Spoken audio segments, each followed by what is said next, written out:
پیران پیر محبوب سبحانی سیدنا عبدالقادر جیلانی رحمۃ اللہ علیہ کا ملفوظ ہے. وہ ارشاد فرماتے ہیں کہ تقوی کے 3 درجے ہیں. تقوی کے 3 درجے ہیں. پہلا درجہ تقوی کا کیا ہے؟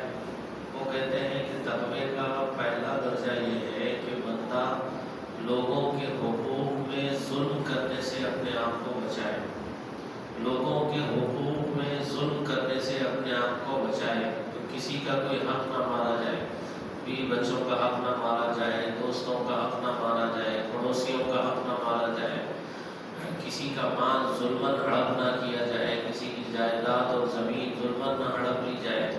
پیران پیر یہ کہتے ہیں تقوی کا پہلا درجہ یہ ہے کہ لوگوں کے حقوق میں ظلم کرنے سے اپنے آپ کو بچایا جائے.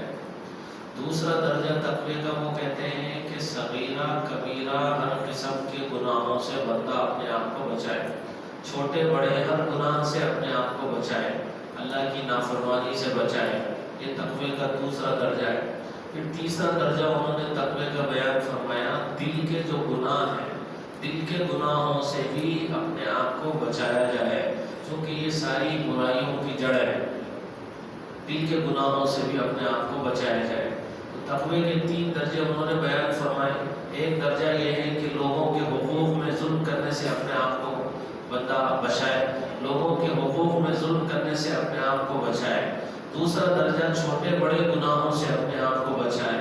تیسرا درجہ دل کے گناہوں سے اپنے آپ کو بچایا جائے، چونکہ اللہ کے نبی ارشاد فرماتے ہیں ان فی الجسد لمضغہ، کہ جسم میں ایک گوشت کا لوتھڑا ہے، اذا صلحت صلح الجسد کلہ، کہ جب وہ صحیح رہتا ہے تو پورا جسم ٹھیک ٹھاک رہتا ہے، صحیح رہتا ہے. وَإِذَا فَسَدَتْ فَسَدَ الْجَسَدُ كُلُّهُ، جب اس میں بگاڑ آ جاتا ہے تو پورے جسم میں بگاڑ آ جاتا ہے. الا وَهِيَ الْقَلْبُ، وہ کیا ہے؟ دل ہے.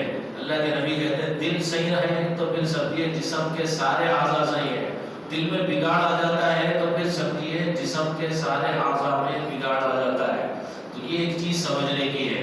تو پیران پیر تقوی کے درجے بیان فرماتے ہیں، اور اللہ کے جو ولی ہیں ان کی صفت قرآن کریم میں جو بیان کی گئی ہے وہ ایمان والے ہوتے ہیں، تقوی والے ہوتے ہیں، اور اللہ سے ڈرنے والے، گناہوں سے اپنے آپ کو بچانے والے. تو جو بندہ اپنے اندر یہ صفات لائے گا وہ اللہ کا ولی بنے گا اور اللہ کا دوست بنے گا، جس کے بارے میں حدیث قدسی ہے. اللہ تعالیٰ ارشاد فرماتے ہیں من عادى لي وليا فقد آذنته بالحرب، جو میرے کسی ولی سے دشمنی کرے گا میں اس سے اعلان جنگ کرتا ہوں. یہ اللہ رب العزت ارشاد فرماتے ہیں کہ جو میرے کسی ولی سے دشمنی کرے گا میں اس سے اعلان جنگ کرتا ہوں. ان کی صفات بیان کی گئی ہے قرآن و حدیث میں.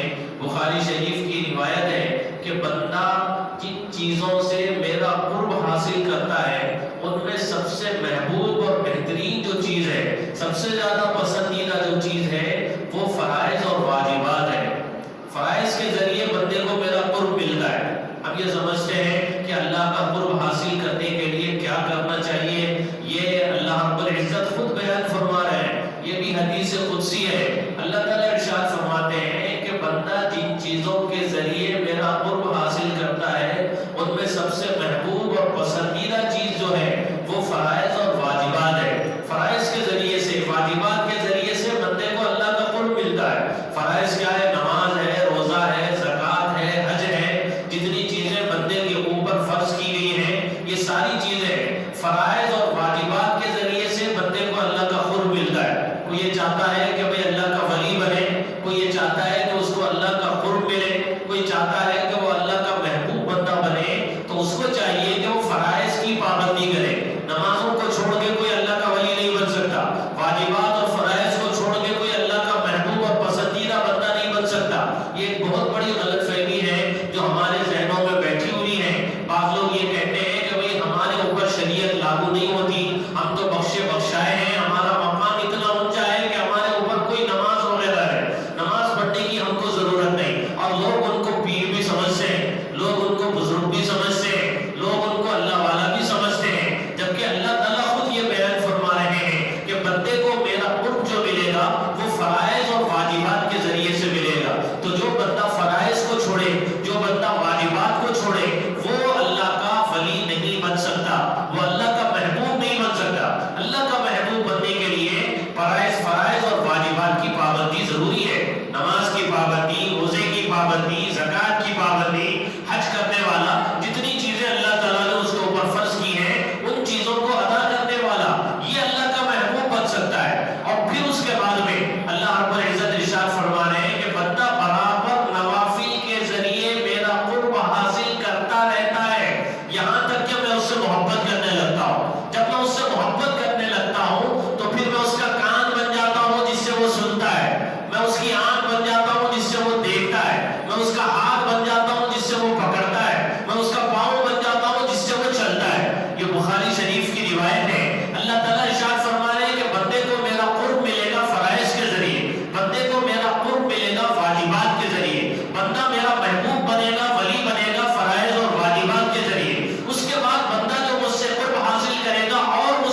اس کی ایک خاص شان ہوتی ہے، اس کے ہاتھوں پہ کرامتیں ظاہر ہوتی ہیں، وہ جو دعا مانگے اس کی دعا فوری قبول ہو جاتی ہے۔ عجیب عجیب چیزیں ہم اپنی ذہن میں بٹھائے ہوئے ہیں، یہ چیز اچھی طریقے سے سمجھ لینے کی ہے۔ جو فرائض کی پابندی کرنے والا ہے، حرام سے اپنے آپ کو بچانے والا ہے، اپنے وقت کا بہت بڑا ولی ہے، وہ اپنے وقت کا ولی ہے۔ یہ پیران پیر کے ملفوظات میں سے ہے کہ جو بندہ فرائض کو ادا کرنے والا ہو، فرائض کی پابندی کرنے والا ہو اور حرام سے اپنے آپ کو بچانے والا ہو، وہ اپنے وقت کا ولی ہے، اپنے وقت کا ولی ہے۔ آپ بھی ولی بن سکتے ہیں، فرائض کی پابندی کیجیے، آپ بھی ولی بن سکتے ہیں، حرام سے اپنے آپ کو بچائیے، حرام سے، کھانے میں حرام، پینے میں حرام، بولنے میں حرام، جتنے حرام اللہ رب العزت نے جتنی چیزیں بندوں کے اوپر حرام کی ہیں ان ساری چیزوں سے اپنے آپ کو بچائیں گے، اور جتنی چیزیں اللہ نے ہمارے اوپر فرض کی ہیں ان سارے کاموں کو کریں گے، تو پھر ہم اللہ کے ولی بنے، پھر ہم اللہ کے محبوب بنے۔ تو پیران پیر یہ کہتے ہیں جو فرائض کی پابندی کرے، حرام سے اپنے آپ کو بچائے، وہ اپنے وقت کا ولی ہے، وہ اپنے وقت کا ولی ہے۔ لہذا یہ سوچنا کہ اللہ کا ولی ایسا ہوتا ہے کہ اس سے کرامتیں ظاہر ہوتی ہیں، وہ ایسا ہوتا ہے کہ ہواؤں میں اڑنے لگتا ہے، وہ ایسا ہوتا ہے کہ بد دعا کر دے فوری اس کی بد دعا قبول ہو جاتی ہے، دعا کر دے دعا اس کی اللہ تعالیٰ سن لیتے ہیں، تو ایسا بھی ہوتا ہے۔ اللہ کے پیارے نبی نے ارشاد فرمایا بہت سے پراگندہ بال بکھرے ہوئے ہوتے ہیں، پراگندہ ہوتے ہیں، دیکھنے میں ایسا لگتا ہے کہ فقیر ہے، غریب ہے، کوئی ان کو پوچھنے والا نہیں، لوگوں میں ان کا کوئی مقام نہیں، کسی کے گھر پہ جائے تو دھکے دے کے ان کو بھگا دیا جائے، دھکے دے کے ان کو ہٹا دیا جائے، لیکن اللہ کے نزدیک ان کا مقام یہ ہوتا ہے لو اقسم علی اللہ لابرہ، اگر اللہ کے نام پہ وہ قسم کھا لے اللہ تعالیٰ ان کے قسم کی لاج رکھ لے اور اللہ تعالیٰ ان کی قسم کو پوری کرے۔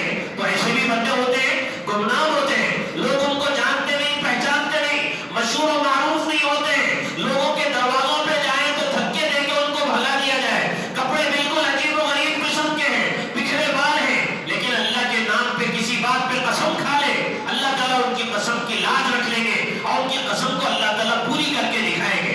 تو یہ اللہ والے ایسے بھی ہوتے ہیں، لیکن یہ سمجھنا کہ اللہ والے کا مطلب، اللہ کے ولی کا مطلب ہوا میں اڑنے والا، شعبدے دکھانے والا، میرے دوستو ایسا نہیں ہے۔ آپ نے سنا ہوگا جنید بغدادی رحمت اللہ علیہ کی خدمت میں ایک بندہ آیا، آ کے ان کی خدمت میں ان کی خانقاہ میں رہنے لگا، 1 سال 2 سال 3 سال 10 سال تک ان کی خانقاہ میں اس نے وقت گزارے۔ 10 سال کے بعد جب وہ جانے لگا، 10 سال کے بعد میں اس نے جانے کی اجازت لی اور کہا کہ بھائی میں جانا چاہتا ہوں۔ تو حضرت جنید بغدادی رحمت اللہ علیہ نے اس سے پوچھا کہ بھائی تم یہاں پہ آئے کیوں تھے اور جا کیوں رہے ہو؟ تو اس نے کہا کہ میں اس لیے آیا تھا، آپ کی شہرت میں نے سنی تھی، آپ کے بارے میں نے سنا